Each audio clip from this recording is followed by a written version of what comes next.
Buenas tardes. Saludamos a todas las personas que se encuentran aquí en este salón de grado de la Facultad de Medicina de la UCA, de la Universidad de Cádiz. Saludamos a las autoridades académicas, el presidente de la Academia de Medicina, también la decana de la Facultad de Enfermería, Fisioterapia, ahí algún jefa de departamento, la directora de la cátedra Ateneuca. Buenas tardes a todos los ateneístas, a todos los y las ateneístas, a los familiares que se encuentran aquí, familiares más bien del autor, y a todos los amigos y las personas que asisten como público general a este acto. Para nosotros, para el Ateneo, es un orgullo presentar esta tarde el libro de nuestro presidente, una alegría enorme, más que nada porque sabemos cómo trabaja y que de vez en cuando se resalte un poco el fruto académico de investigación que hace, nos parece bastante importante y bastante justo. Agradecemos a la Facultad de Medicina, a su decano Daniel Rossetti, Manolo Rossetti, el habernos permitido estar aquí, en esta sala, al personal que nos da todas las facilidades para trabajar aquí. Y de alguna manera también saludamos a las personas que van a seguir esta grabación por YouTube. Iba a decir siempre una mínima cosa, porque a quien hay que agradecer muchísimo también su presencia es al profesor de estadística de la UCA, Gabriel Ruiz Garzón, que va a hacer la presentación del libro de don José Almenara Barrios, presidente del Ateneo, catedrático también de Salud Pública, de Epidemiología en la Facultad de Enfermería. Y quería decir simplemente una pequeña anécdota, que por supuesto ahora el encargado de la presentación es Gabriel. Decir que Carl Pearson, el que nos trae hoy aquí, nació en 1857.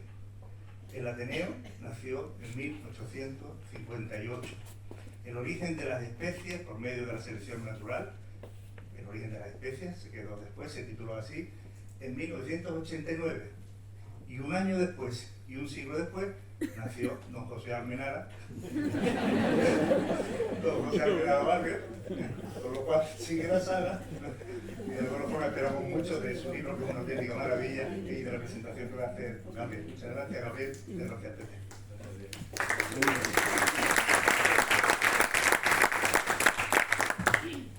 Bueno, buenas noches a todos. Hay personas con poderes extraordinarios, como venidos de otros mundos o con características especiales casi propias de héroes mitológicos griegos. El otro día leí una encuesta que había realizado una empresa demoscópica, Ipsos, en 36 países, a 24.471 adultos, entre octubre y noviembre del 2022. No tendría ficha técnica, pero bueno, esos datos sí los tenía. Afirmaba que el porcentaje de encuestados que creen probable que seres de otros planetas visiten la Tierra en 2023 es de un 43% en la India y de un 15% en España. Pero pudiera ser que esos seres con poderes sobrehumanos ya estén entre nosotros. O al menos nos hagan dudar de que algunos seres solo sean humanos. ¿Me explico? La duda me asalta al ver la biografía y la trayectoria académica del profesor José Almenara Barrios. Sucintamente, José Almenara Barrios es doctor en Medicina y Cirugía, máster en Salud Pública, diplomado en Estadística aplicada en Ciencias de Salud, cursando un segundo doctorado, no tenía suficiente con uno, cursó un segundo doctorado en Matemáticas, especialidad Estadística, obteniendo la suficiencia investigadora en dicha disciplina. En la actualidad es catedrático de Escuela Universitaria de Estadística dentro del área de Medicina Preventiva y Salud Pública de la Universidad de Cádiz, y su trabajo se centra en epidemiología de la salud mental y del envejecimiento, en salud pública en general, en sistemas de información sanitaria y en historia y filosofía de la bioestadística. Pero sobre todo, en los últimos años, su labor se ha centrado en estudiar la historia de la bioestadística de una manera concienzuda. Es autor de 11 libros, más de 80 artículos, publicados en España, México, Chile, Estados Unidos, Inglaterra y otros países europeos. Ha participado en proyectos de investigación subvencionados, ha obtenido premios nacionales e internacionales y ha dirigido 9 tesis doctorales. Es miembro de la Sociedad Española de Epidemiología y de la Asociación Española de Historia de la Estadística y la Probabilidad, entre otras. Es también académico de número de la Real Academia de Medicina y Cirugía de Cádiz, académico correspondiente en la Real Academia Nacional de Medicina y presidente de nuestro Ateneo.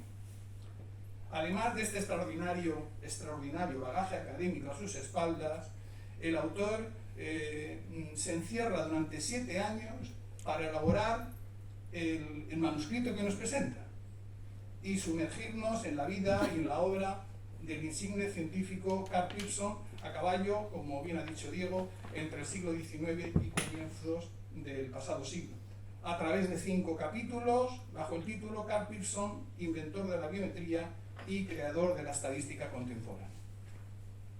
La originalidad de la obra radica, en mi opinión, en que es una de las pocas obras escritas en castellano sobre Karl Pearson, escasísimas obras, con una visión además interdisciplinar, desde la biología, la filosofía, la medicina y la estadística. Todo eso lo hace el profesor Almenara. Pearson publicaría a lo largo de su vida 650 artículos, de los que solo 400 son de estadística, y que en la University College London, donde desarrolló su labor desde 1883, hay depositadas 16.000 cartas suyas en 235 cajas. En la actualidad, si uno hace, el otro día busqué en Google Scholar el nombre de Karl Pearson, hay 171.000 resultados. ¿No les parece a ustedes que fijar su investigación en tal prolífico científico es un reto al alcance de pocas personas? En la obra que presentamos no podía faltar el Pearson, creador de una serie de distribuciones y tablas auxiliares, entre las que se encuentran la distribución beta o la distribución gamma, que generaría a partir de una ecuación diferencial y de la mixtura de 2 distribuciones normales. Pearson acabaría con el paraíso de la normalidad, bajo la cual los estadísticos nos habíamos movido hasta esas fechas. Creó toda una serie de distribuciones asimétricas, como una alternativa a la distribución normal.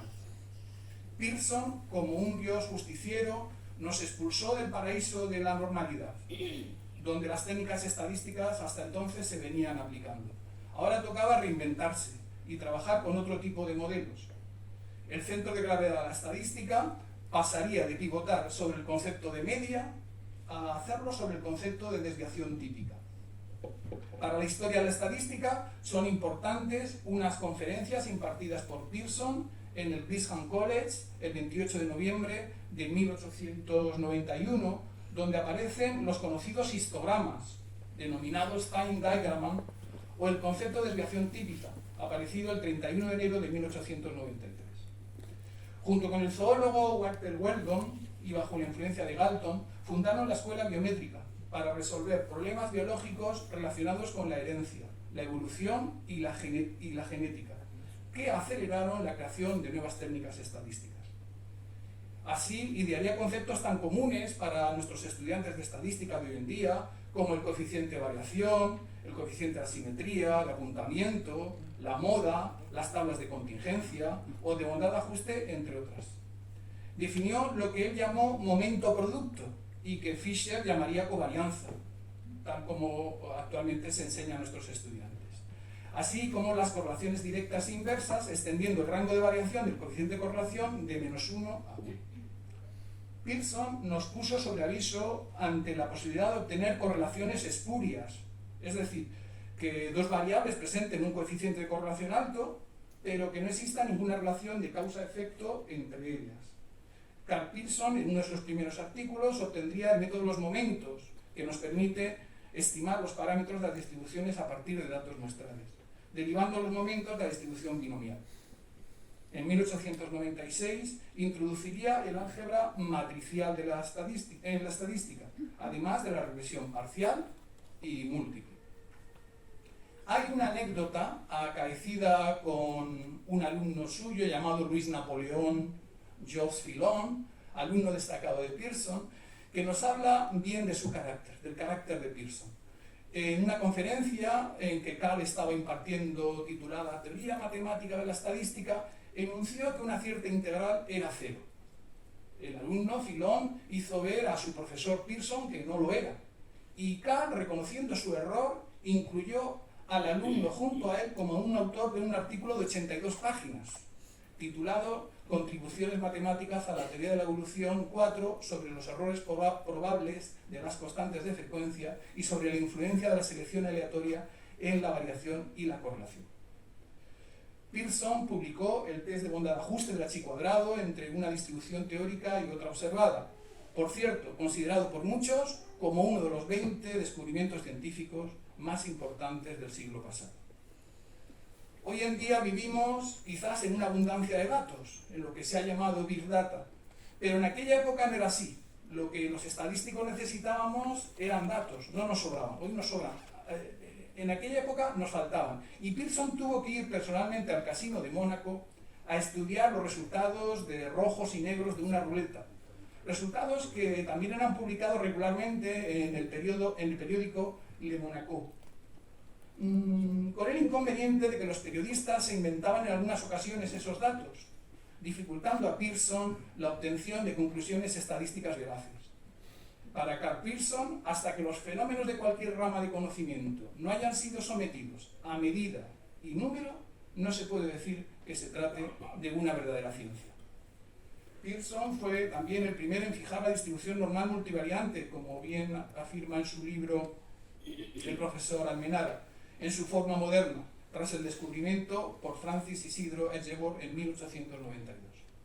En el capítulo final, el profesor Almenara nos muestra en su manuscrito no solo la cara amable de Pearson, sino también sus disputas varias, con Joule sobre cómo medir la correlación entre variables discretas, con el biólogo William Bateson, partidario de medir las variaciones discontinuas como el color de los ojos o del pelo, solo con técnicas mendelianas. Pearson creía, sin embargo, más apropiado utilizar el test de independencia, al igual que lo había utilizado con variables continuas. Pearson, como Galton, defendía que en la evolución no había habido saltos.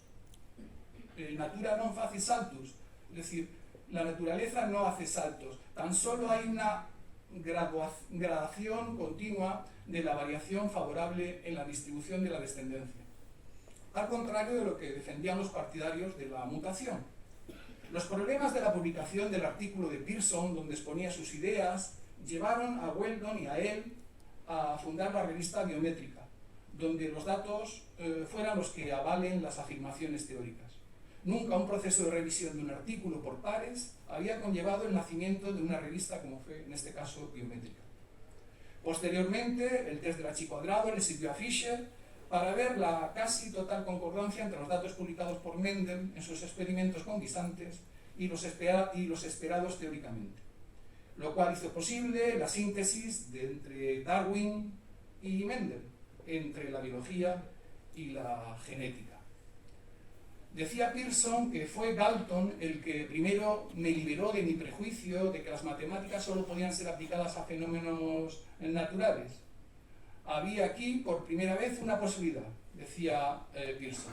No quiero decir certeza, solo posibilidad, de alcanzar conocimientos físicos en el campo de las formas vivientes y sobre todo en el campo de la conducta humana. Estaba viendo Pearson la posibilidad de utilizar la estadística en otros campos diferentes ya que fuera, por ejemplo, la sociología. El profesor Almenara nos guiará en su manual por la génesis de la estadística médica, mostrándonos los artífices de su desarrollo, y no solo en Gran Bretaña, sino con guiños a estadísticos españoles señeros como Marcelino Pascua u Olegario Fernández Baños. Pearson también acuñó el término de camino paseo aleatorio de importancia en epidemiología para conocer la dinámica de difusión de las poblaciones o el movimiento individual de los animales en física, para estudiar el movimiento aleatorio de las moléculas en líquidos y en gases, o en economía para predecir el comportamiento del precio de un valor en el mercado bursátil. Como investigador ya consolidado, Pearson entabló una nueva disputa, esta vez con el bacteriólogo Almond Wright, que se saldó con la publicación por parte de Pearson del primer metaanálisis de la historia, combinando resultados de diversos estudios con distintos grados de significación. y, como no, entablaría también disputa con el otro gigante de la estadística, Ronald Aylmer Fisher. Ahora, sobre la distribución del coeficiente de correlación. Pearson solía trabajar con grandes muestras y resultados aproximados, mientras que Fisher lo solía hacer con pequeñas muestras y contrastes exactos. Pearson fue adelantado en su tiempo en muchos aspectos. Se mostró como un profundo defensor de la igualdad entre hombres y mujeres. En 1885 fundaría el Club de Hombres y Mujeres, un foro de debate en el que de paso conocería a su primera mujer, Maria Schiavo. Como ven, la obra de Pearson es tan extensa que afrontar su desarrollo, como lo ha elaborado el profesor Almenara, no deja de ser una aventura propia de personas valientes. Bueno, pues el profesor Almenara lo ha conseguido. Ha elaborado una extensa y estupenda biografía de la vida y obra de Pearson, de las que no abundan en castellano, y lo pone a disposición de estadísticos, médicos, biólogos o interesados en la historia de la ciencia en general. El profesor Almenara, desde mi humilde opinión, comparte algunas características con el protagonista del libro, con Pearson. Decía Pearson que una explicación para su vida se debe a una combinación de dos características que he heredado. Por una parte, decía Pearson, capacidad para trabajar mucho y capacidad para relacionar las observaciones de los demás. Yo creo que esas dos características están en los genes del profesor Almenara. En su capacidad de trabajo, un día cualquiera el profesor Almenara pudiera ser levantarse a las 7 y tras desayunar, trasladarse a Jerez a dar unas clases de bioestadística. A las 12 podía tener unas prácticas en la Escuela de Enfermería de Cádiz con el software R. A las 14 ha quedado con el alcalde de Cádiz para conseguir una subvención para el Ateneo que preside. A las 15 horas acude a la Facultad de Enfermería para almorzar siempre que puede con su mujer, María José Avellán. A las 16 horas ha quedado con un compañero del grupo de investigación de sistemas de información sanitaria, PAI 553, para comentar algunos detalles de la tesis que dirige. A las 17 horas mantiene una videoconferencia con un alumno al que ha dirigido el TFM. El alumno finalmente solo requería un poco de ánimo y empuje para acabarlo. A las 19 horas se encuentra en la sede del Ateneo, en la calle Ancha, presentando un nuevo académico que ingresa a la institución, no puede faltar. Y por fin a las 21:10 abre la puerta de su casa y recibe un WhatsApp con una buena noticia, que es que su hijo Lucas pues corre que se las pela, ¿no? Su nieto Lucas corre que se las pela. Comprendo que me asalten las dudas. A mí es así. Por una parte, el autor se halla hoy entre nosotros, cuenta con el apoyo inestimable de cada día su más extensa familia, María José, hijos, nietos, compañeros y amigos. Algunas de sus aficiones lo hacen también humano. Es conocida la afición por los toros, pasión que lo ata a esta tierra, Cádiz, ardiente defensor de la fiesta y fundador de la gestora por una plaza de toros multiusos en Cádiz y autor de varios estudios sobre el toro bravo. Esto casi podría ser definitivo para mí, pero además del tesón y la constancia, ¿esconde alguna otra característica que no alcanzamos a adivinar y que hace en especial esta obra que hoy presentamos y a su autor? Personalmente pienso que sí, pero seguro que ustedes, con la lectura del manuscrito que hoy nos presenta, también serán capaces de hallarla. Y quizás el autor ahora nos deje entrever alguna pista. Por tanto, creo que es imprescindible esta semana leer. Mi consejo es que lean al extraordinario profesor Almenara, descubran a un Pearson inédito y saquen sus conclusiones. Gracias.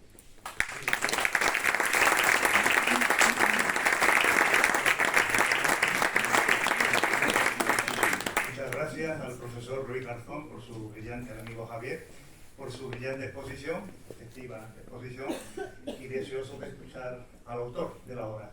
Usted también tiene la palabra.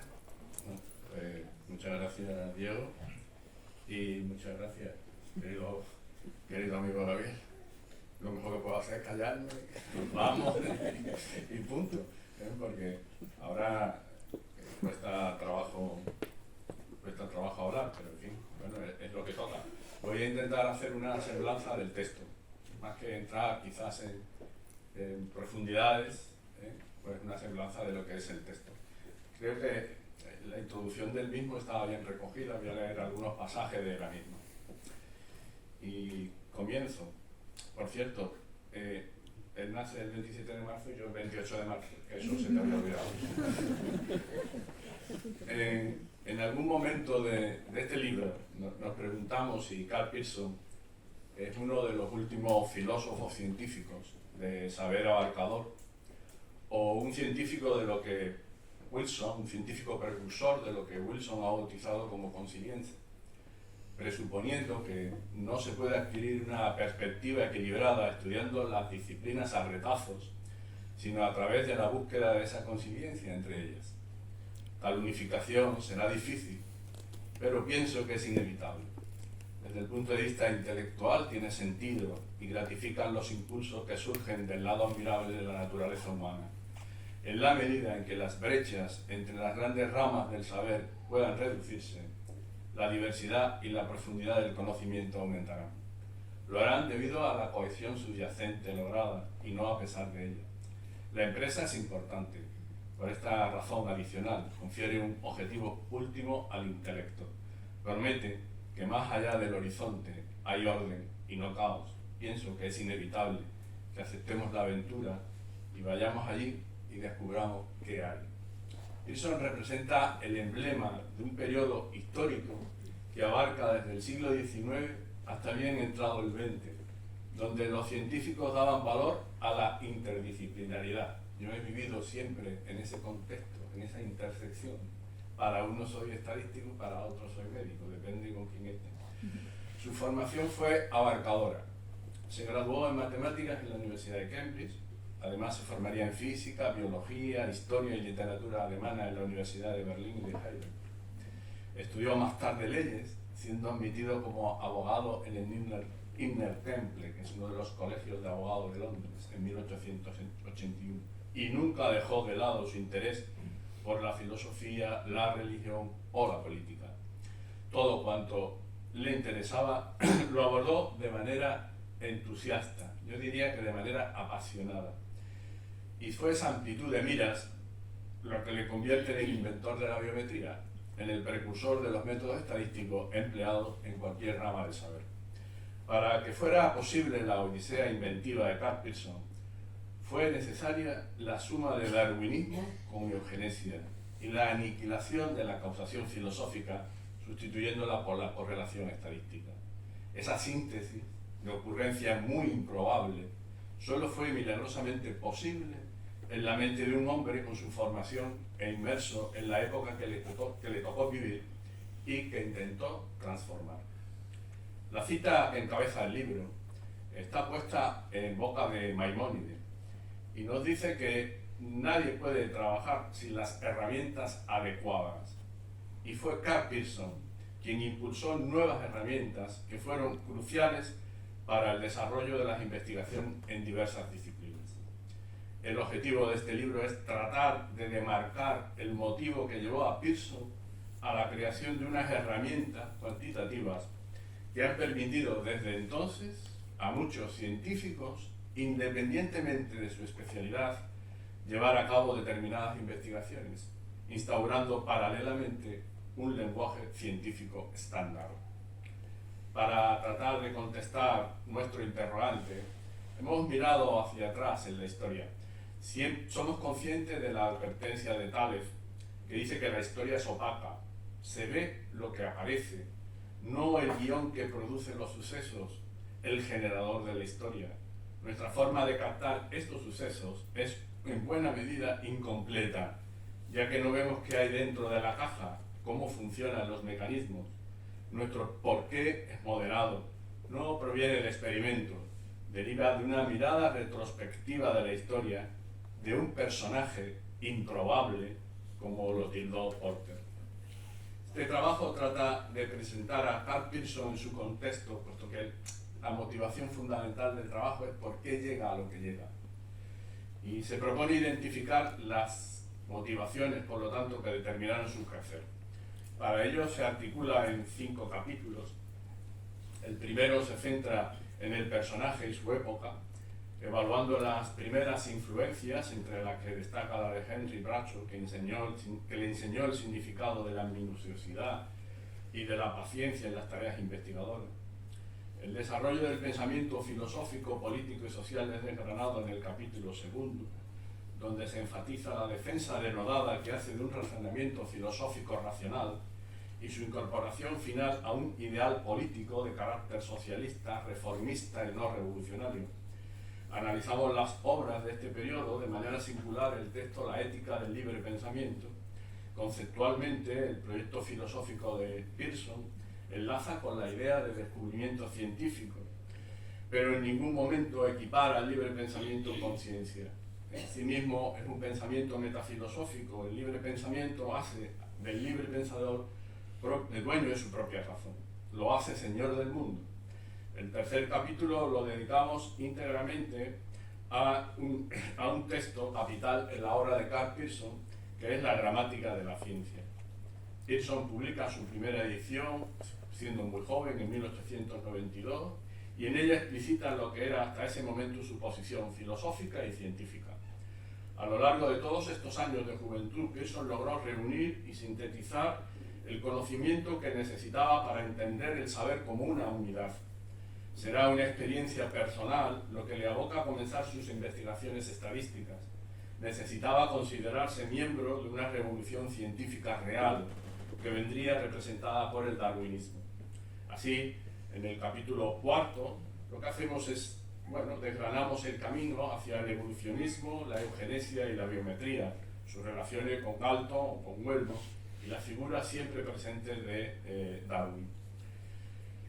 También su relación, como digo, con su maestro Francis Galton, la menos explorada con Walter Frank Raphael Weldon, y de esa manera, pertrechados, pues encaramos el último capítulo, el más extenso del texto, casi ocupa la mitad del mismo, que se titula La creación de la estadística moderna. Y en él tratamos de perfilar el momento de la génesis de la biometría, que tiene como punto de arranque el año 1894, cuando Pearson acude a la llamada de Galton para acabar de desarrollar las ideas de correlación y de regresión. Lo que hace Pearson, hoy lo podemos ver, pero ha costado trabajo por parte de los investigadores. Pearson transformó las ideas hereditarias de regresión biológica de Galton en un concepto puramente estadístico, proponiendo una metodología para determinar en qué medida se pueden predecir los valores de una variable en función de otra con la que se relaciona linealmente.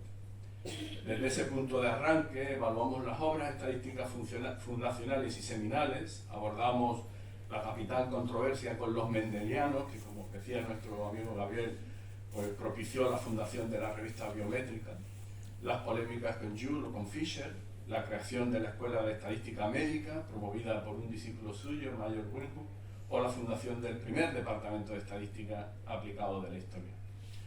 De su última etapa destacamos una serie de conferencias sobre la historia de la estadística, editada posteriormente por su hijo Egon, en un volumen de más de 700 páginas. Cuando yo hable de artículos de Pearson, no se piensen que son como los que hacemos ahora, son siempre de 60, 70, 100 páginas. El libro de historia pues, fue de 700 páginas, en donde hace un repaso a la historia de la estadística y sus relaciones con la filosofía o la teología. Y en ese mismo periodo también termina la biografía de Galton, a mí me dio por imprimirla, y en concreto en esa época publica el segundo volumen, que se dedica a las investigaciones de Galton a mitad de la vida. Había publicado ya el primero con anterioridad, y el tercer volumen, que tiene que ver con cuestiones de correlación, con cuestiones eugenésicas y con las cartas de Galton. En definitiva, sí, creo que fui valiente a la hora de... No sabía a lo que me enfrentaba, no sabía todo lo que tenía que lidiar, pero me ha costado bastantes años. Para poder escribir este libro ha sido imprescindible no solo conocer y estudiar la obra original de Karl Pearson, e irse a los textos de Karl Pearson, también he contado lógicamente con trabajos que han sido el punto de partida de esta elaboración, ¿no? Especialmente más que biografía, hagiografía de su hijo Egon Pearson, el texto fundamental de Porter y las publicaciones de la historiadora de la estadística McNello. A ello debo bastante. Si bien los estudios sobre la obra de Pearson en nuestro país son escasos, me gustaría significar las aportaciones del profesor Miguel Ángel Gómez Villegas, que es el actual presidente de la Asociación de Historia de la Estadística y la Probabilidad de España, de su fundador, el profesor Francisco Javier Martín Pliego, y de los profesores Antonio Franco Rodríguez y Raquel Ibarrados. Por último, también señalar al profesor Cuadras de la Universidad Politécnica de Cataluña, que impartió una conferencia, la conferencia inaugural del curso 2016-2017 se la dedicó a Pearson y me la envió. Escribir este ensayo supuso en ocasiones una necesidad, en otras un compromiso, incluso un desasosiego. A veces su escritura me liberó y aportó periodos de diversión que me aliviaron algún padecimiento. Por último, corresponde agradecer a los amigos, compañeros e instituciones pues, el apoyo que siempre he recibido. La mayoría de vosotros que estáis aquí estáis citados en los agradecimientos y no voy a reiterarme. En definitiva, para poder también elaborar el texto ha sido necesaria la consulta de múltiples archivos, de agradecer la posibilidad que dan distintas instituciones al mantener sus ficheros en línea, entre ellas por la Royal Society, el King College Library, el University College de Londres, el proyecto de la correspondencia de Darwin, etc. Y cómo no, indispensable ha sido tener la posibilidad de trabajar con la revista biométrica, cuya colección completa está depositada por el Departamento de Estadística e Investigación Operativa de la Facultad de Medicina de la Universidad de Cádiz, al menos su parte histórica. En definitiva, también quiero expresar el agradecimiento a los profesores Luis Carlos Silva y Gabriel Ruiz Garzón, la deferencia que han tenido conmigo en escribir presentación y prólogo, seguramente más fruto de su aprecio que de los merecimientos del texto. Y bueno, pues deciros que también se lo dediqué a mi familia, a María José, a José Luis, a Carlos, a Marta, a Cintia, a Luis Miguel, a Marina y a los recién llegados José y Luca por convivir estos años pacientemente con Carl Pearson. A lo largo de 7 años me he visto inmerso en la aventura de escudriñar la labor de un personaje que a veces se ha admirado y otra me ha desconcertado. No sé si he acertado a la hora de presentarlo, pero finalmente me atrevo a ello con la seguridad de contribuir al conocimiento de la vida y la obra de un científico singular, cuyos aportes están presentes en la labor de la mayor parte de los investigadores, sin que estos sepan quién fue o cuáles fueron las motivaciones de su hazaña. Voy a repasar someramente los diferentes capítulos, muy someramente. Bueno, el libro termina con un epílogo, la bibliografía, lógicamente, un anexo que es el índice de la gramática de la ciencia, un anexo segundo que es el índice de la biografía que él escribe de Galton, fundamentalmente para que ustedes conozcan cómo se manejaban. Y una selección de las publicaciones de Carl Pearson, de las más de 600, hay seleccionadas casi 300, no por orden cronológico, sino que me he atrevido a clasificarla por temática. Creo que puede dar una visión más interesante. Y en el primer capítulo, creo que entender el contexto donde está el personaje es fundamental. Sin entender el contexto no podemos entender las motivaciones del personaje. Carl Pearson nace el 27 de marzo casi, el 28 de marzo, el de 1857. Yo ya no diré de cuándo, porque ya prácticamente se atisba cuando lo dije de antes. Y nace en Londres, en un Londres victoriano, en un Londres que acaba de padecer la gran epidemia de cólera de 1854, que motivó un avance importante de la estadística y de la epidemiología y la proeza de John Snow a la hora de identificar las causas. En ese Londres nace Pearson. En ese Londres que en el libro verán pues, que está la presencia de Dickens, está la presencia de Israel, es decir, está la presencia de determinados personajes que nos muestran muy bien cómo era el Londres. Ese Londres donde hay una middle class económicamente muy potente y un caleidoscopio de miseria, ¿vale? Con unas profesiones que cuando uno lo lee estaban desde el hurgador de las orillas del Támesis hasta el recolector de purezas, diciendo las purezas, las cacas de los perros. Es decir, que había de todo en ese mugriento Londres. Y está muy bien descrito tanto por Disraeli como por Dickens. Me entretengo en ello porque creo que si no me entretengo no se entiende por qué Pearson hace lo que hace. Porque llega un momento en que él habla del deterioro de la raza británica y trata de solucionar eso, porque lo que ve es alcoholismo, tuberculosis, etc. ¿Vale? Él trata de dar una explicación eugenésica a todo eso. Él nace en otro mundo, ¿eh? Él nace en una familia acomodada, su padre es abogado, llega a ser consultor de la reina, es el máximo cargo que podía tener un abogado en la Inglaterra victoriana, y ahí empiezan los problemas. Es decir, que bueno, pues las disputas del padre con la madre hacen mella en Pearson, que siempre va a favor de la madre. Siempre va a ir a favor de la madre. Las cartas, alguna carta también aparece ahí en el libro, son bastante clarificadoras de lo que está ocurriendo allí. En 1875, con 18 años, empieza a estudiar matemática en el King's College de Cambridge. Y cuando uno ve los profesores que tuvo, pues dijo, oh, increíble. Es decir, lo más selecto de la física y de la matemática de la época. Stott, Maxwell, Kelly, Hunter, Root. Es decir, lo más granado. En el libro siempre procuro, porque como no sé quién lo lee, quiero decir, hay conceptos estadísticos que aclaro abajo para los que no son estadísticos, conceptos de biología que aclaro abajo, y también procuro aclarar un poco la biografía de cada uno de los personajes que van a aparecer. Y luego, cuando se marcha a Alemania a estudiar básicamente biología, pero también historia y literatura alemana, pues también tiene a importantes individuos dentro de su formación, desde el físico Kincke hasta el filósofo Fischer, o Mommsen, que fue el premio Nobel de literatura, ¿no? O Raymond, que ya empieza a introducirlo en el evolucionismo.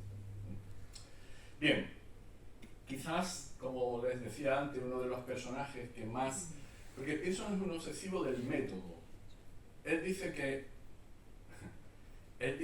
enseñamos hechos, ¿eh? Y no métodos. Lo dice de su época. Ahora también lo hacemos, ¿de acuerdo? Es decir, que hacemos lo mismo, seguimos haciendo lo mismo.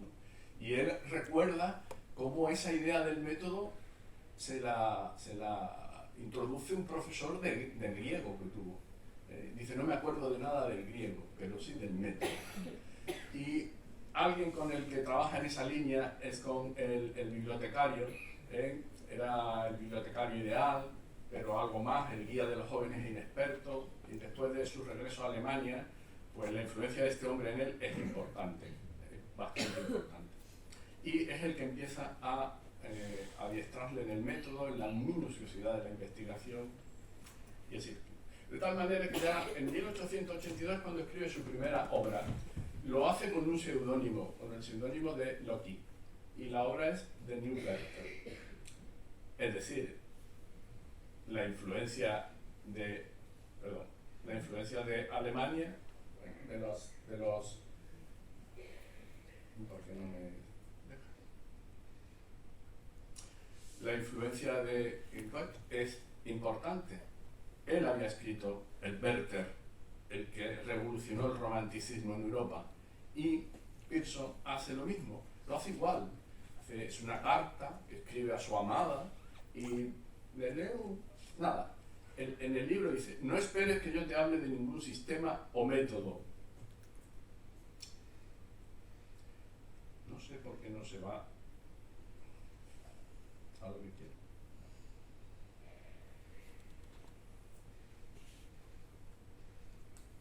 Ahora. No esperes que yo te hable, es de ese libro, no esperes que yo te hable de ningún sistema o método. El tiempo parece demasiado corto y el mundo demasiado vasto para eso. Corro de la ciencia a la filosofía y de la filosofía a nuestros antiguos amigos los poetas, y entonces, cansado del excesivo idealismo, se me antoja práctico volver a la ciencia. En definitiva, lo que vislumbra todo esto es la importancia que tuvo su paso por Alemania, el idealismo alemán, el romanticismo alemán, y así empieza. Es decir, empieza escribiendo esta obra que no tiene nada que ver con la estadística ni con la ciencia. Como digo, es muy importante la influencia de los autores alemanes, pero también es muy importante la influencia de los empiristas británicos. He señalado a Berkeley porque quizás es el que más cita en la gramática de la ciencia. Ese empirismo británico que junto con la ilustración dará lugar al positivismo de Comte, dará lugar al evolucionismo de Spencer o de Darwin, al utilitarismo de Stuart Mill, etc. Ese es el caldo de cultivo. El caldo de cultivo es, por lo tanto, una sociedad desigual y unas influencias del idealismo alemán y del empirismo británico. Ese es el armazón con el que él se va formando intelectualmente y escribe cosas curiosísimas.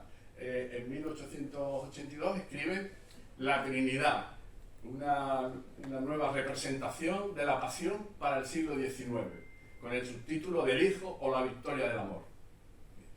Yo cuando empecé a leer esto, primero flipé. Está escrito en verso.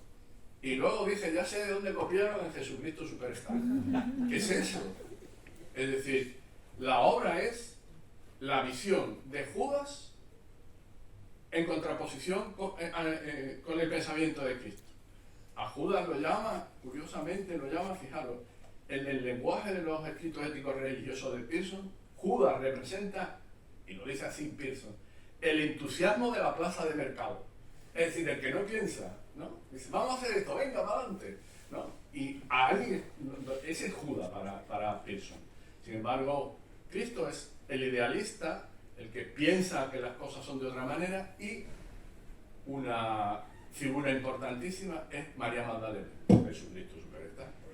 María Magdalena es la que lo incita, la que continuamente le está diciendo no vayas por aquí, hay que ir por aquí, y todo eso inverso. Es decir, estoy seguro que lo copiaron, porque es que es exactamente lo mismo, es exactamente lo mismo. De ahí pasa a estudiar, a la Verónica, la representación de la Verónica en Alemania, en el arte alemán, hasta tal punto se empapa de cultura alemana que el primer puesto docente que le ofrecen es justamente en un departamento de germánicas en Cambridge.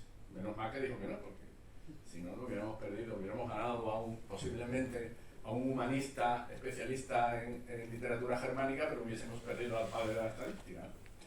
Bien, él sigue con lo suyo, y hay un trabajo que a mí me alucina, es este.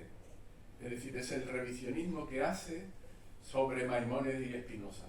Es decir, él pues, se le ocurre pensar que todo el mundo decía que la influencia de Spinoza era de Descartes, y él dice, no, la influencia está en Maimónides. Y lo demuestra en este texto. A mí me pareció algo, cuando estuve leyendo esta obra y las conclusiones que se pueden sacar, algo admirable. Pero lo que subyace ahí es que ha perdido la fe cristiana, pero que no se quiere desamarrar del todo de ella, y trata de buscar a filósofos racionalistas como Maimónides y Spinoza, que buscan a Dios a través de la racionalidad. Eso es lo que hay, ¿no? Llega un momento en que rompe definitivamente con el cristianismo, y rompe con el cristianismo, pero dice, pero hay que sustituir el cristianismo. Hay que sustituir al cristianismo con una nueva base moral. ¿Y cuál es esa nueva base moral? El socialismo. Fijaros que Karl Marx está en Inglaterra en esa época, se pasa 10 años. Entonces Pearson dice, bueno, voy a empezar traduciendo El Capital. Al final no lo hace, pero sí que se va empapando de las ideas socialistas. Es un socialista reformador, como les decía antes, no revolucionario, y está detrás del movimiento fabiano, que es el que posteriormente da lugar al Partido Laborista Británico, y él se daba arengas y mítines por el Soho de Londres, defendiendo dos cosas fundamentalmente, el socialismo y el feminismo. Crea el Club de Entendimiento de Hombres y Mujeres, se casa con la secretaria del club, y en definitiva quería bueno, pues apartar esa idea que tenía la sociedad victoriana de las mujeres, y decía que, bueno, que las mujeres tenían que trabajar, tenían que investigar, y de hecho es de los pocos científicos de la época que publica muchos trabajos firmados con mujeres, como luego veremos. En 1901 publica La ética del libre pensamiento. La ética del libre pensamiento es otra obra bastante alucinante, en donde recopila todas las conferencias que ha ido dando por el Soho, y bueno, pues trata fundamentalmente de los postulados, de armar, de cimentar lo que para él era ese libre pensamiento, y lo que para él era, bueno, que había que derribar las ideas victorianas y, bueno, alzar el socialismo y el libre pensamiento. Pero dejaba de al lado la ciencia, ¿no? Publica en 1893 la historia de la elasticidad. Este es un trabajo de uno de sus profesores, de Tom Hunter, que fallece, y entonces la editorial, la Cambridge University Press, le dice a Pearson, muy joven, toma, ahí lo tienes, y él lo termina. ¿Vale? Un trabajo que estudia la física, la historia de la física, en concreto de la elasticidad, desde Galileo hasta Lord Kelvin. Y ya empieza ahí de notarse que la ciencia le va ganando poco a poco la mente. En 1892, cuando publica La gramática de la ciencia, el capítulo 3 del texto está dedicado justo a este libro. Ese libro lo presenté aquí, además, ese capítulo en la Academia de Medicina. A mí, bueno, el libro tiene una traducción al español de 1909 de Julián Besteiro, una traducción, por cierto, magnífica. Y yo encontré en un librero de Baracaldo, encontré el libro. Y es un libro fascinante. Es un libro que le dedico un capítulo completo porque es un punto de inflexión en la carrera de Pearson. Es un libro, bueno, ahí tiene la primera edición, lo que trata en la primera edición, lo que trata en la segunda edición y en la edición española, y lo que trata en la tercera edición. Y ahí va desde los hechos de la ciencia a prácticamente pues, la evolución, etc. Es decir, para poder entenderlo, yo dividí el libro en tres partes. Una parte que trata del método y filosofía de la ciencia, otra que trata de la causalidad del mundo físico, y otra que trata de la biología y la clasificación de las ciencias. El libro es difícil de entender, muy difícil de entender, quiero decir que hay que echarle un ratillo al libro. Y bueno, el libro dice, al final, lo que concibe es que el método científico es lo que nos va a salvar de todo. Dice, el método científico de examinar los hechos no es peculiar de una clase de fenómenos, insiste, y de una clase de trabajadores. Es aplicable a los problemas físicos como a los sociales. Y debemos guardarlo cuidadosamente de la suposición de que la constitución científica, ojo, Besteiro dice alma, pero yo creo que Pearson ya a estas alturas era imposible que entendiera alma. De hecho, él no escribe soul, escribe min. Y yo, la traducción que creo correcta es de la mente, de la mente. Es una peculiaridad de los científicos profesionales. En definitiva, él dice, no, el método científico no debe ser de los científicos profesionales. Un buen ciudadano debe conocer el método científico para pertrecharse a los problemas que hay en el mundo. Y dice, el método científico es uno, y el mismo en todas las ramas, y este método es el método de todas las mentes educadas lógicamente. Como veis, él ya está tratando de buscar un método transversal de las ciencias. Eso es lo que busca. Se llama método científico. Lo que busca es un método transversal para todas las ciencias. La física está muy influenciada, la física que aparece en el texto está muy influenciada de nuevo por el idealismo, por Marx.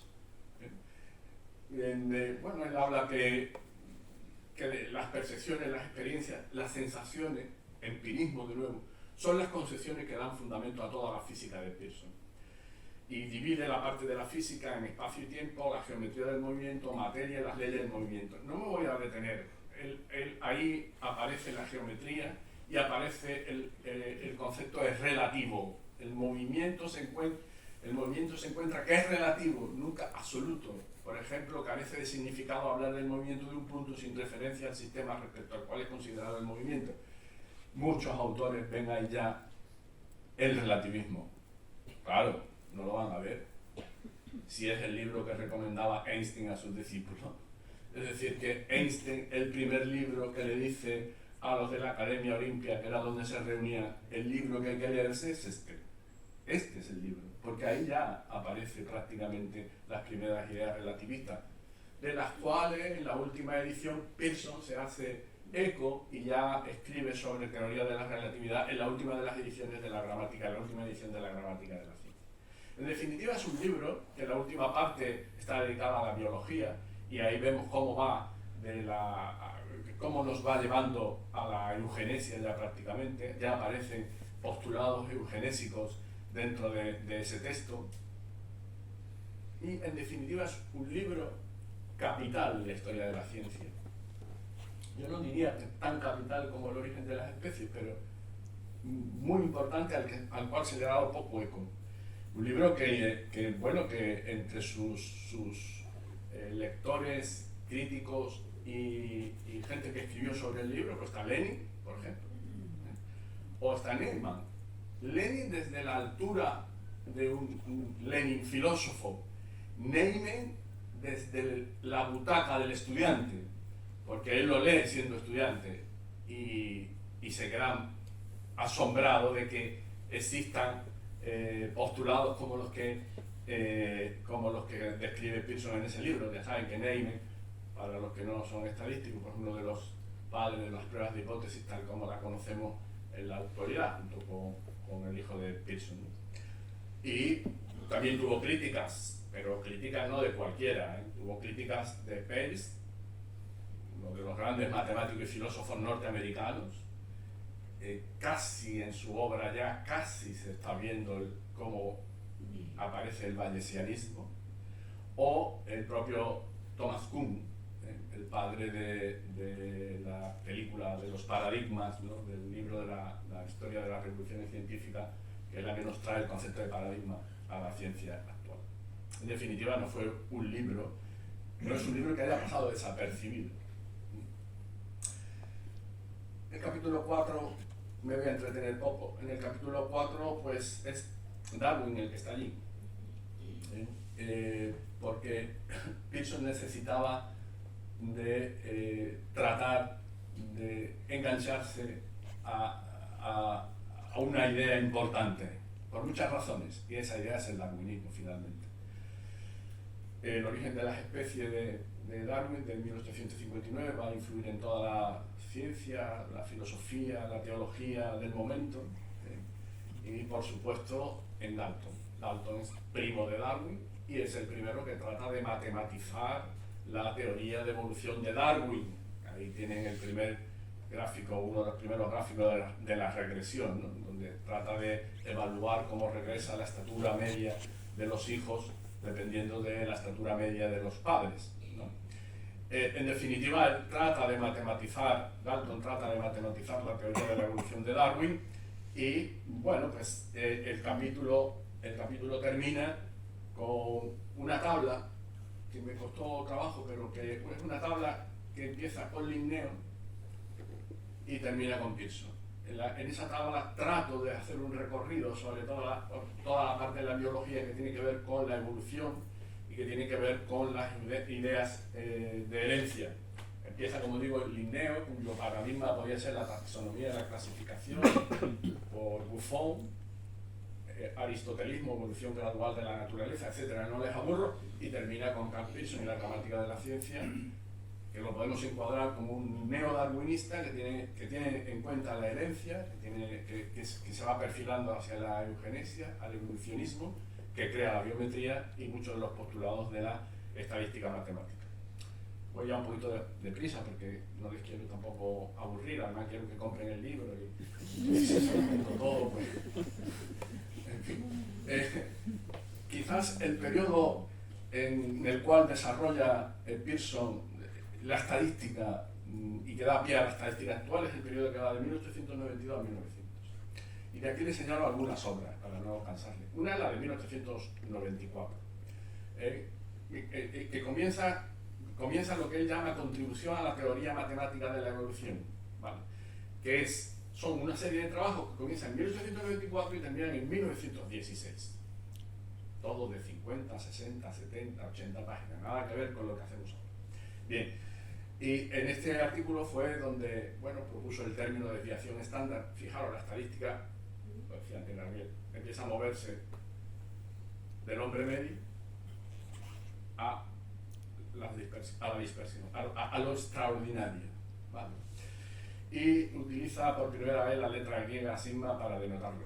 Muy curioso, todos los trabajos tienen una parte teórica, una parte en la que llega a lo que quiere llegar y una parte práctica, ¿vale? Donde aplica lo que acaba de encontrar. En 1896 Pearson publica otro trabajo, también de lo mismo, de la contribución a la teoría matemática de la evolución, y el trabajo se llama Regresión, Herencia y Pagmixia, y ahí aparecen conceptos clave como el coeficiente de correlación y el coeficiente de variación. Cuando él termina con esa formulita que está ahí, es cuando a mí me maravilla. Voy a leerlo. Cuando los abuelos me lo dicen, lo dejamos. A ver si lo encuentro.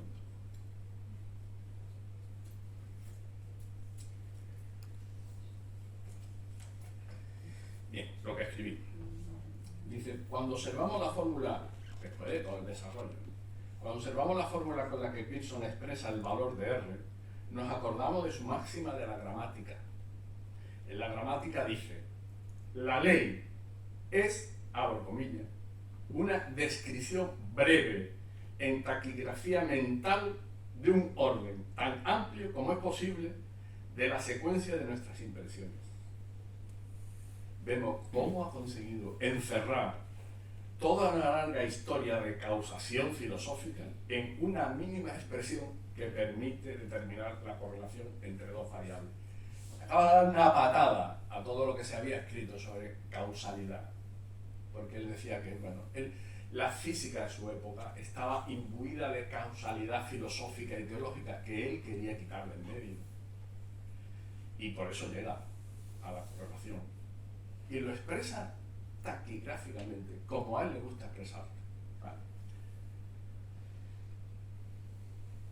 De ese capítulo también, de ese trabajo también se pueden sacar algunas conclusiones. Sus aportaciones estadísticas son en realidad un intento de explicar las posibles interrelaciones de los diferentes conceptos de la evolutiva. En ese trabajo empieza a demostrar sus ideas genésicas y algo fundamental. Él no quería desarrollar simplemente un aparato matemático estadístico para otros investigadores lo usaran. Su punto de arranque era esencialmente político, la viabilidad y de hecho la superioridad sobre el capitalismo de un Estado socialista con reproducción planificada eugenésicamente. Ahí empezamos a ver no solamente los claros, sino los oscuros que presenta el personaje. ¿De acuerdo? Introduce el cálculo matricial en la estadística, empieza a trabajar con mujeres, fundamentalmente con Alice Lee, que es una de las investigadoras con las que más va a firmar trabajos, y llega el año de 1900, otro año importante, porque ahí tiene usted la primera página del trabajo donde describe la distribución chi cuadrada, ¿de acuerdo? Y a la conclusión que llega, al final, pues son las dos formulitas que aparecen ahí, ¿no? Y pues le leo alguna cuestión, dice, de algún autor importante, ¿no? Dice, antes de 1900, fecha del artículo de Carl Pearson, vemos a muchos científicos de diferentes campos desarrollando y utilizando técnicas que no reconocíamos como pertenecientes a la estadística moderna. Después de 1900, comenzamos a ver e identificar estadísticos que desarrollan tales técnicas con una lógica unificada de ciencia empírica que va mucho más allá de sus componentes. ¿Qué es lo que quieren decir? Que Pearson con este trabajo acaba de establecer puentes entre la estadística descriptiva y la estadística inferencial. Es decir, comienza la estadística inferencial con este trabajo. Es incansable la pelea, como decía Gabriel, con los mendelianos, que en realidad es una disputa entre lo continuo y lo discontinuo, hace que al final pues nazca biométrica. La biométrica es una respuesta a las continuas disputas con los mendelianos. Él llegaba a decir algo así como: los biólogos no saben matemáticas, no se van a enterar de nada, vamos a crear una nueva revista. Y la crea en 1901. Estoy dando mucho la lata. Es que le voy a leer la editorial de la revista, la escribe Dalton. Hoy día los editores de las revistas están diciendo, por el fraude que hay, que, hombre, que se deberían de publicar también las bases de datos de los artículos, ¿no? Para ver de dónde salen. Galton, 1901. La experiencia ha demostrado la ventaja de debatir ocasionalmente conclusiones estadísticas partiendo tanto de los mismos trabajos como de los propios autores. He empezado a pensar que nadie debería publicar resultados biométricos sin presentar, con restricciones razonables y en lugares accesibles, una copia manuscrita de todos los datos a todos aquellos que deseen verificar su trabajo. 1901. Bien. Así nace, esa es la editorial de la revista Biométrica. Sigue incansable. Bueno, en el libro vendrán tablas y tablas de trabajo que va publicando. Yo les he señalado algunos. En Biométrica publica un trabajo, después se pelea con otro que ha publicado otra cosa y él le contesta, y así continuamente. En 1901 escribe este trabajo sobre las líneas y planos de ajuste más cercanos al sistema de puntos en el espacio. En definitiva, el trabajo germinal para que luego Hotelling en la década de los 30 pues cree el análisis de componentes principales como primera técnica ya multivariante. Bien. Estamos donde estamos y mi esquizofrenia tiene que aparecer por algún lado. Pearson escribió mucho de medicina. Fundamentalmente, si ustedes ven ahí, estudios en el deterioro nacional. Es decir, a él lo que le interesa es enfermedades que de alguna manera están relacionadas con ese deterioro de las clases populares, es decir, la tuberculosis y el alcoholismo. Y a partir de ahí es incansable. Hablaba con el profesor Girón en algún momento de si la tuberculosis tenía un componente hereditario o no, porque él lo que busca es, o sea, ya estaba el bacilo de Koch por allí descubierto. Él lo que busca incesantemente es si las enfermedades son hereditarias para poder poner en marcha su plan eugenésico, lógicamente. ¿Vale? Como digo, estudios de alcoholismo con la misma idea, monografías sobre el albinismo. En definitiva, una serie de trabajos hasta que, tal como comentaba también Gabriel, primero tiene una serie de cartas con Ross, que fue el primer premio Nobel de Medicina de Inglaterra, sobre el paseo aleatorio y qué función podía, de alguna manera, modelizar el movimiento de mosquitos en un espacio. Eso le va a llevar casi a la inmunidad de rebaño. Sería un discípulo suyo, Mario Greenwood, el que definitivamente establece el concepto de inmunidad de rebaño.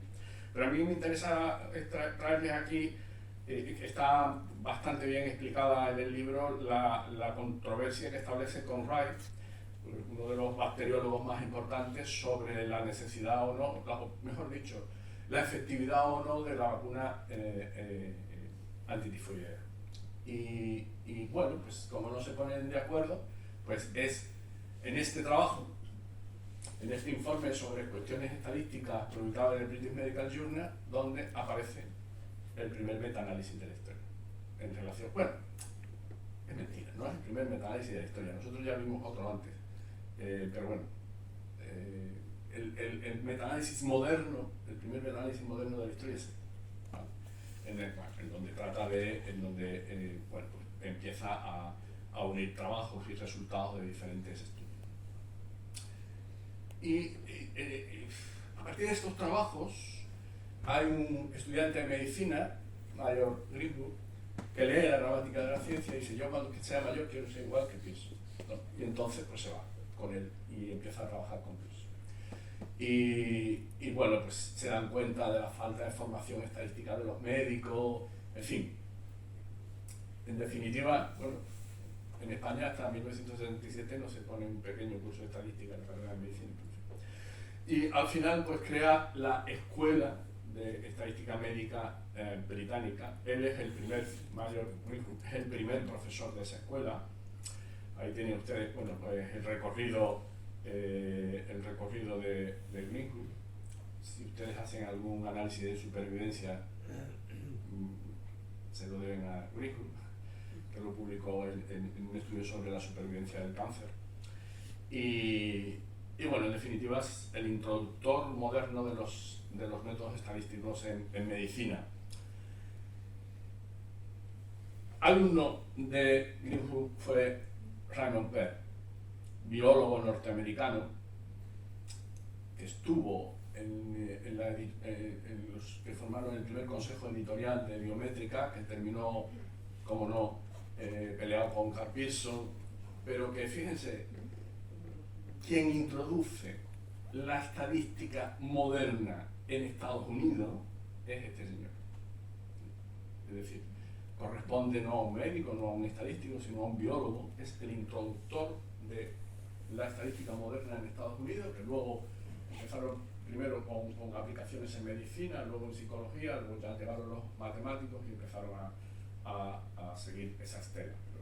Él es el introductor. De ahí la importancia de la escuela de Pearson, porque tenemos a Greenwood, pero tenemos a Raymond Pear, o tenemos a Bradford Hill.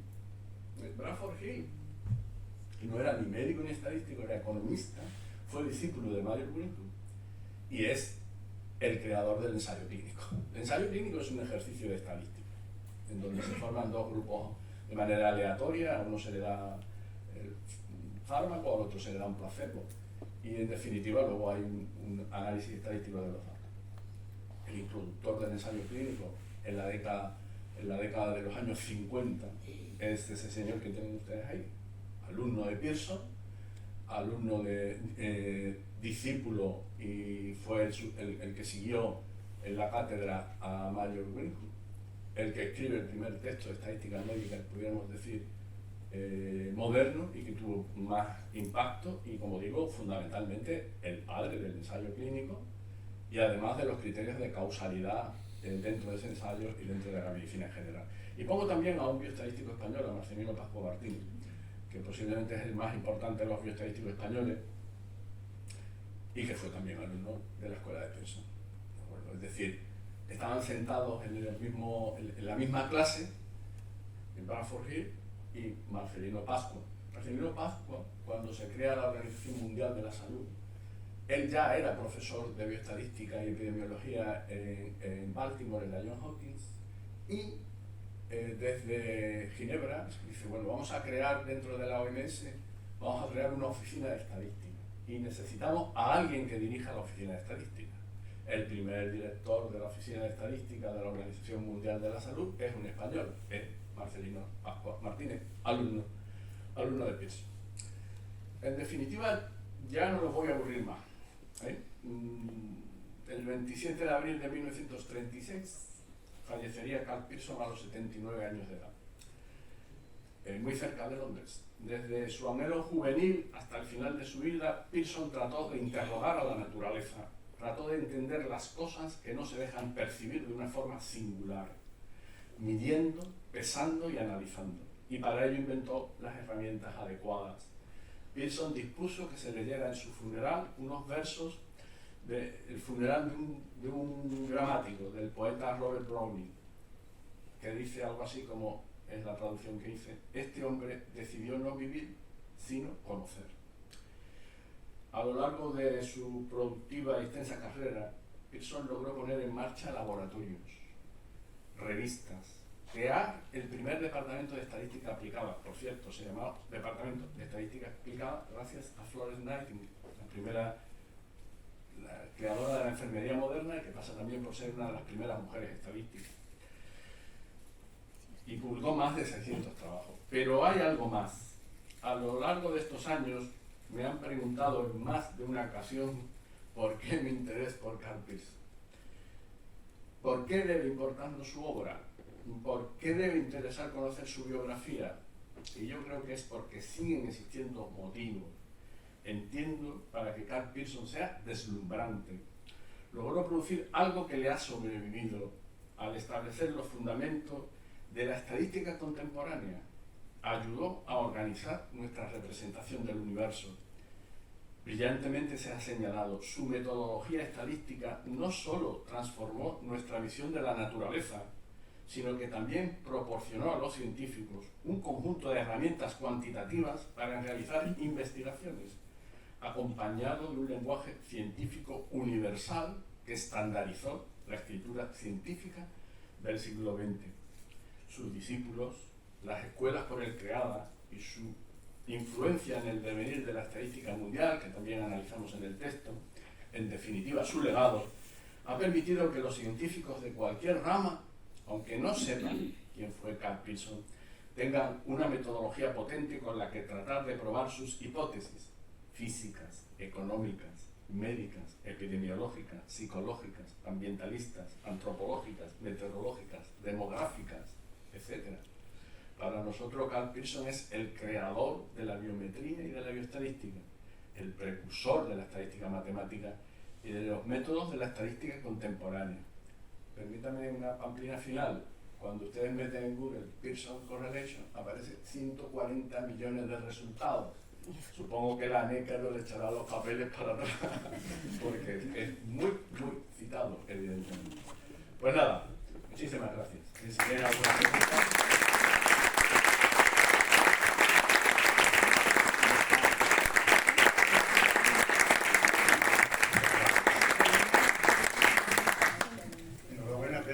Muchas gracias por tu investigación, por tu trabajo, no solo en la gestión y en lo académico, que estamos acostumbrados, sino también en la investigación y en la publicación, ¿no?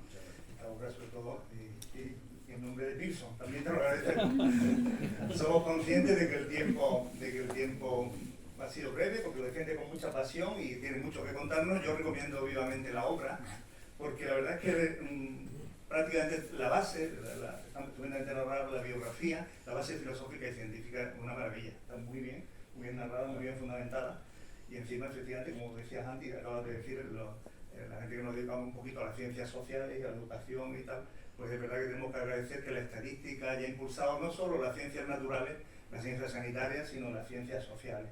Lo que decimos, la demografía, la sociología, prácticamente van en paralelo, y el desarrollo es a partir de la evolución de la estadística. Entonces, esa herramienta ha sido fundamental. Vamos a proceder, si les parece bien, a un turno de preguntas. Puede haber muchas preguntas, pero este es un primer turno de preguntas de la obra de Pepe Almenara. Si alguien quiere comentar alguna cosa o quiere decir algo.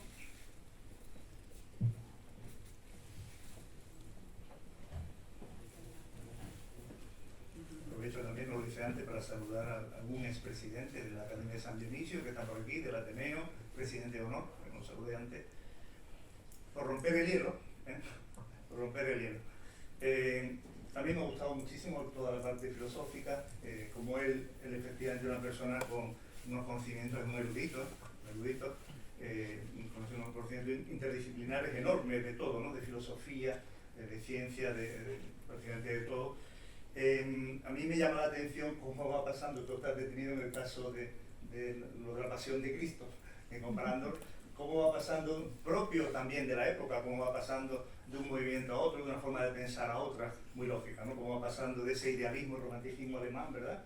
Pasa al empirismo inglés, cómo lo trabaja con la causación, y posteriormente cómo toca el marxismo. Se llama Karl por Karl Marx, se llama Karl por Karl Marx, con Karl. Era con C al principio, sí. Se lo cambian en la universidad alemana y al final dice, bueno, pues dejamos la K por aquello de Karl Marx. Sí.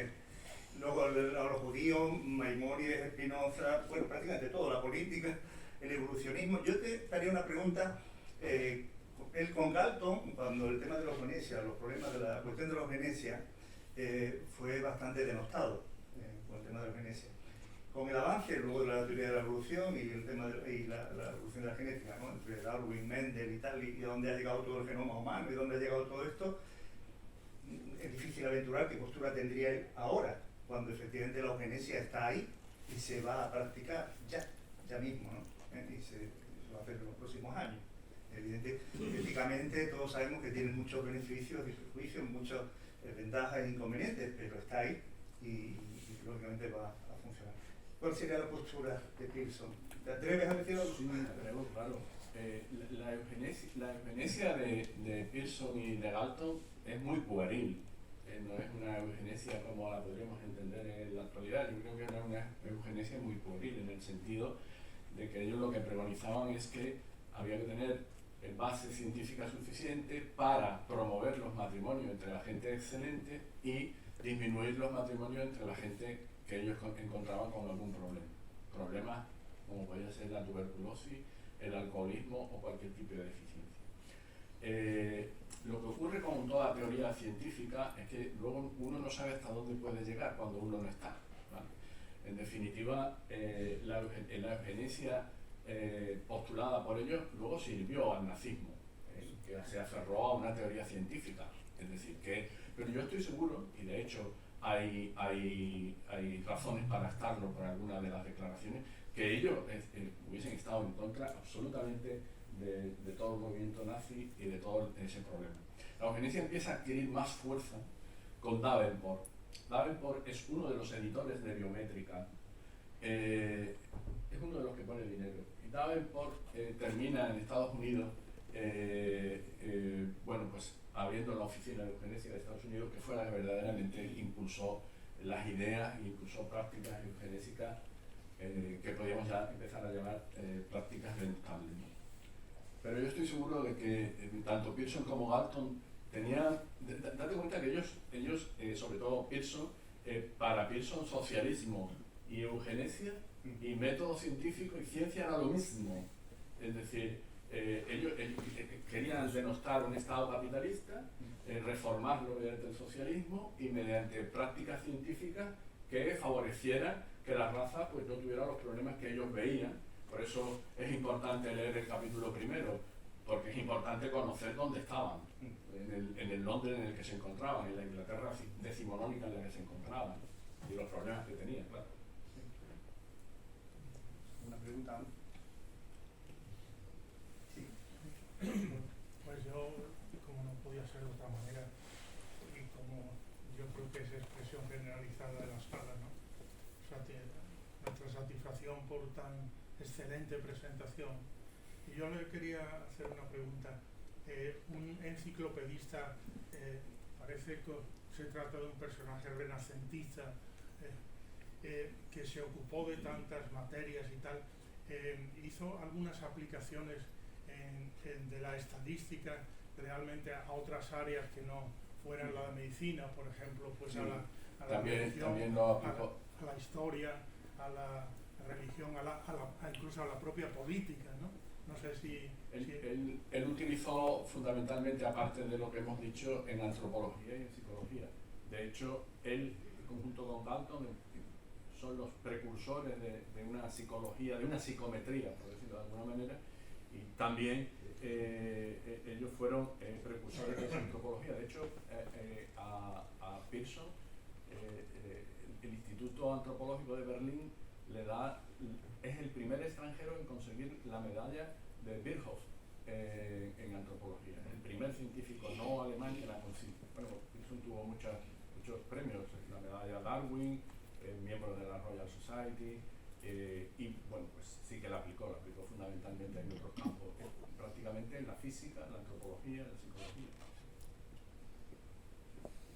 Curiosamente, el University College de Londres, se me ha venido a la cabeza, pero esto es la eugenesia. El University College de Londres tenía un edificio que se llamaba el edificio Carl Pearson y una sala Galton, que recientemente les ha quitado el nombre a los dos.